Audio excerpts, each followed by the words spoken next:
Hi അസ്സാം വലൈക്കും. ഇന്ന് രാവിലെ മുതൽ വൈകുന്നേരം വരെയുള്ള കുറച്ച് വിശേഷങ്ങളൊക്കെ ആയിട്ടാണ് കേട്ടോ വന്നിട്ടുള്ളത്. അപ്പോൾ വീഡിയോ എല്ലാവരും സ്കിപ്പ് ചെയ്യാതെ തന്നെ കണ്ടു നോക്കുക. ഇഷ്ടമാണെങ്കിൽ എന്തായാലും ലൈക്ക് ചെയ്യാനും ഷെയർ ചെയ്യാനും എന്തെങ്കിലും കമൻറ്റായിട്ട് അറിയിക്കാനും മറക്കരുത്.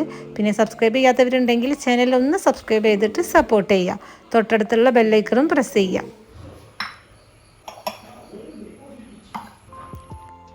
അപ്പോൾ ഇന്ന് ബ്രേക്ക്ഫാസ്റ്റിന് എഗ് കുറുമയും വെള്ളയപ്പമാണ്. അപ്പോൾ കുറുമ ഉണ്ടാക്കാൻ വേണ്ടിയിട്ട് വെളിച്ചെണ്ണ നല്ലോണം ചൂടായി വരുമ്പോൾ അതിലേക്ക് 1 ടീസ്പൂൺ നെയ്യും കൂടി ചേർത്ത് കൊടുത്തിക്കണേ.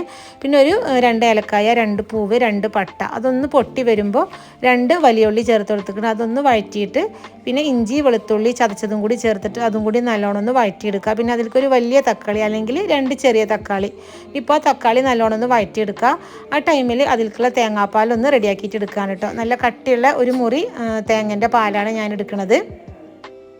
അപ്പോൾ ഇതാ ഉള്ളിയും തക്കാളിയൊക്കെ നല്ലോണം വഴന്ന് വന്നപ്പോൾ അതിലേക്ക് 1 ടീസ്പൂണ് ഗരം മസാല, 1 ടീസ്പൂണ് മല്ലിപ്പൊടി, ഒരു 1/4 ടീസ്പൂണ് മഞ്ഞൾപ്പൊടി, എരിവിനനുസരിച്ചിട്ട് കുരുമുളക് പൊടി നല്ലോണം ഒന്ന് വഴറ്റുക. പിന്നെ അതിലേക്ക് ഇതാ നമ്മൾ റെഡിയാക്കി വെച്ചിട്ടുള്ള ഒരു തേങ്ങാപ്പാലും കൂടി ചേർത്തിട്ട് നല്ലോണം ഒന്ന് മിക്സ് ചെയ്യുക.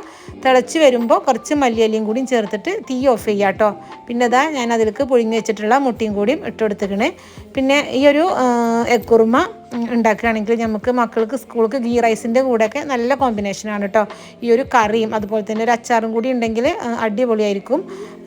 ഗീ റൈസിൻ്റെ കൂടെയാണ് എപ്പോഴും കുറുമ നല്ല ടേസ്റ്റ്. ഇനിയിപ്പോൾ കറിയൊക്കെ റെഡിയായി. ഇനിയിപ്പോൾ വെള്ളപ്പം കൂടി ഒന്ന് ചുട്ടെടുക്കുകയാണ്.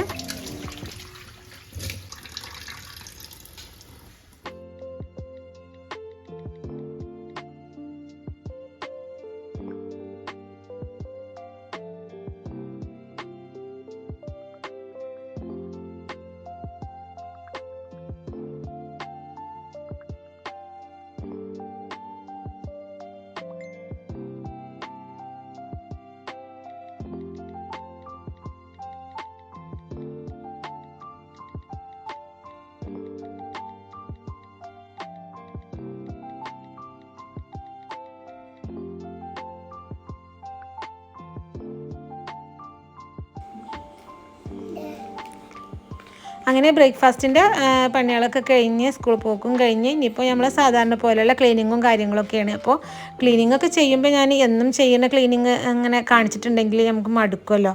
അപ്പോൾ ചെറിയ ചെറിയ ഭാഗങ്ങൾ ഞാൻ എന്നും ചെറിയ ചെറിയ എന്തെങ്കിലുമൊക്കെ പണികൾ ഇതുപോലെ എക്സ്ട്രാ ചെയ്യും കേട്ടോ ചെറുതായിട്ട്. ഇതിപ്പോൾ ഞാൻ ഇന്നലെ പുറത്ത് വെട്ടിയിട്ടിട്ടുണ്ടായിരുന്നു ചെടി. അപ്പോൾ അതിൻ്റെ ഈ ഒരു കൊമ്പ് ഇങ്ങനെ ഇതുപോലെ ഒന്ന് വെള്ളത്തിൽ വെച്ചെടുത്തതാണ് കേട്ടോ. ഇങ്ങനെ കളയാൻ തോന്നിയില്ല, നല്ല ഭംഗിയുണ്ട് ഇങ്ങനെ വെച്ചപ്പോൾ. അപ്പം ഇനി അതൊന്ന് സെറ്റ് ചെയ്ത് വെച്ചിക്കണ്. ഇപ്പോൾ കിച്ചണിൻ്റെ ഒരു കോർണറിലുള്ള ഒരു പ്ലാന്റ്സും കാര്യങ്ങളൊക്കെ ഒന്ന് മാറ്റിയിട്ട് ഇതവിടെ വെച്ച് കൊടുക്കുകയാണ് കേട്ടോ.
ഇന്നിപ്പോൾ വൈകുന്നേരം ഞാൻ ഒരു വെറൈറ്റി ആയിട്ടൊരു ക്രംബിൾഡ് ബാർ പറഞ്ഞിട്ടൊരു കുക്കീസ് പോലത്തെ ഒരു ഐറ്റമാണ് കേട്ടോ. ജാമൊക്കെ വെച്ചിട്ട് ഞാൻ ഒരു പുറമുള്ളൊരു ചാനലിൽ അങ്ങനെ കണ്ടതായിരുന്നു. അപ്പോൾ അത് ഉണ്ടാക്കി വെക്കാമെന്ന് വിചാരിച്ചിട്ട് അങ്ങനെ ഉണ്ടാക്കുകയാണ്. അപ്പോൾ നിങ്ങളായിട്ടൊന്ന് ഷെയർ ചെയ്തതാണ് കേട്ടോ.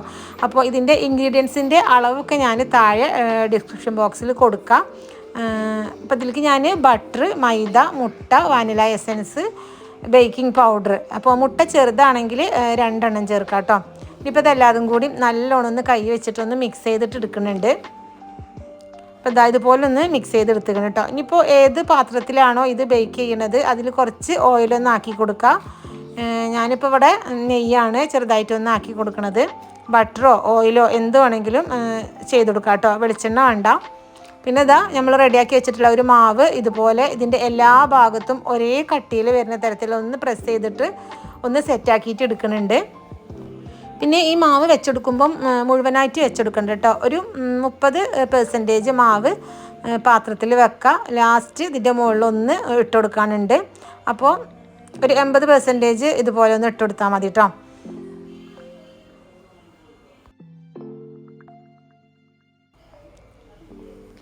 ഇപ്പോൾ ഇത് 10 മിനിറ്റ് പ്രീഹീറ്റ് ചെയ്ത ഓവനിൽ ഒരു 190 ഡിഗ്രി സെൽഷ്യസിൽ ഒരു 10 മിനിറ്റ് ഒന്ന് വെച്ച് കൊടുക്കുക.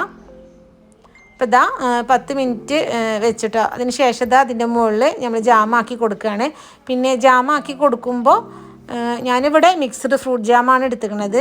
ബെറി ജാം ഉണ്ടെങ്കിൽ ഏറ്റവും സ്യൂട്ട് അതാണ് കേട്ടോ. എല്ലാ ഭാഗത്തും ഇതുപോലെ ഒന്ന് സ്പ്രെഡ് ചെയ്ത് കൊടുക്കുക. ഇനി നമ്മൾ ബാക്കി വെച്ചിട്ടുള്ള ഒരു മാവിൻ്റെ ബാക്കി ഉണ്ടല്ലോ, അത് ഇതുപോലെ ഒന്ന് ഇതിൻ്റെ എല്ലാ ഭാഗത്തും ഒന്ന് ഇട്ട് കൊടുക്കാം. ഞാൻ എടുത്ത് വെച്ചാൽ കുറച്ചൊന്ന് കുറഞ്ഞിട്ടുണ്ടായിരുന്നു, കുറച്ചും കൂടി എടുത്ത് വെക്കേണ്ടിയിരുന്നു. അപ്പോൾ നിങ്ങൾ എടുത്തെടുക്കുമ്പോൾ ഒരു 30%ഓളം മാവ് ഇതിൻ്റെ മുകളിൽ ഇട്ടെടുക്കാൻ വേണ്ടിയിട്ട് എടുത്ത് വെക്കണം കേട്ടോ. ഇനിയിപ്പോൾ ഇത് ഓവനിലേക്ക് മാറ്റാം. ഒരു 25 മിനിറ്റ് 185 ഡിഗ്രി സെൽഷ്യസിൽ ബേക്ക് ചെയ്തെടുത്തതാണ് കേട്ടോ. പിന്നെ എനിക്ക് ചെറിയൊരു ഫോൾട്ട് പറ്റി, ഞാൻ എയർ ഫ്രയറിലാണ് ചെയ്തത്. അപ്പോൾ എയർ ഫ്രയറിൽ അത്ര തന്നെ നമ്മൾ ഓവനിൽ ചെയ്യണ പോലെ അല്ലല്ലോ. അപ്പോൾ അതിൻ്റെ ആ ഒരു ചൂട് കൂടുതൽ കാരണം ഇതിൻ്റെ മുകൾ ഭാഗം ഒന്ന് കളറ് മാറിയിരിക്കണം. എന്നാലും ടേസ്റ്റിനൊരു കുഴപ്പമില്ല കേട്ടോ. നല്ല ടേസ്റ്റുള്ള ഒരു ഐറ്റമാണ്, കുട്ടികൾക്കൊക്കെ നല്ല ഇഷ്ടമാവും. അപ്പോൾ ഒരു വെറൈറ്റി ഐറ്റമല്ലേ, ഒന്ന് ട്രൈ ചെയ്ത് നോക്കി കേട്ടോ.